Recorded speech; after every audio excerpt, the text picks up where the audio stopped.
The reality that we think is solid, I almost hit my wall when I said that, like kind of knocked on it. But the reality we think is solid, is not solid.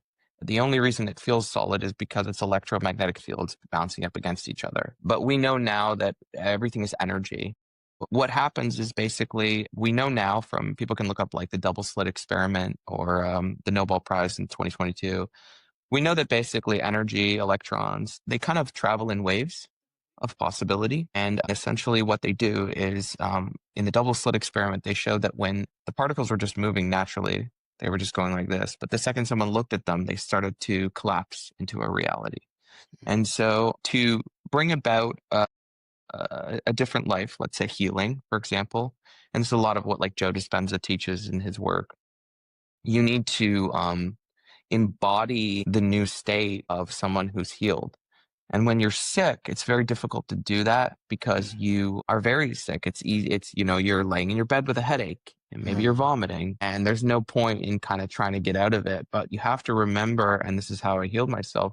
We are the awareness and the spirit behind the human avatar. We are not the human avatar. And the more we identify with the human avatar and the body and even the mind, for that matter, we will stay in their story.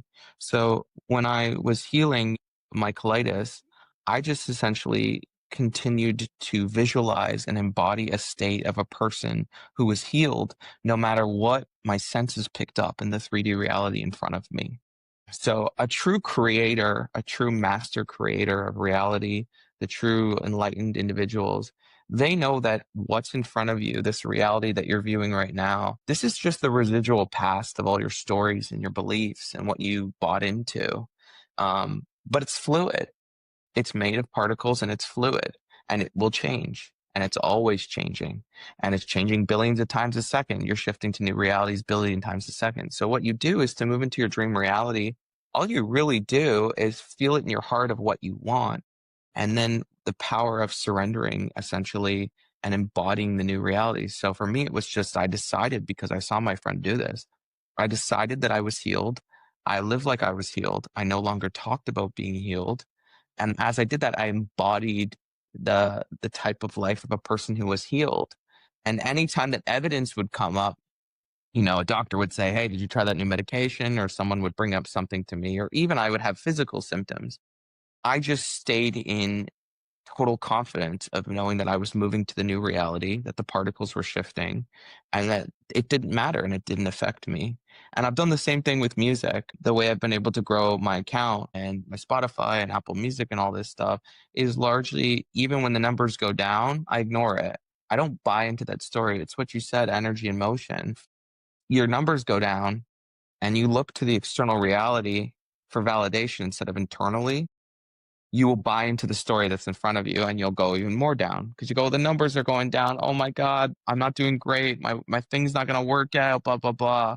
Instead of essentially resting into the heart space, resting into who we are and knowing that, okay, law of the universe, polarity, ups and downs, sitting into your heart and saying, no, no, no, I create my own reality and knowing that you're moving towards the reality where the numbers go up or where your dream life comes in front of you. So in short, we're much more powerful than we're led to believe.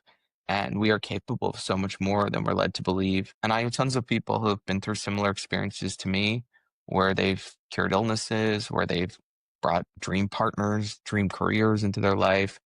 I've just seen it in the past 2 years with launching a music career from nowhere, channeling songs, and essentially curing my illness. And I'm starting to wonder, like, what else can I do at this point, and what else can we all do?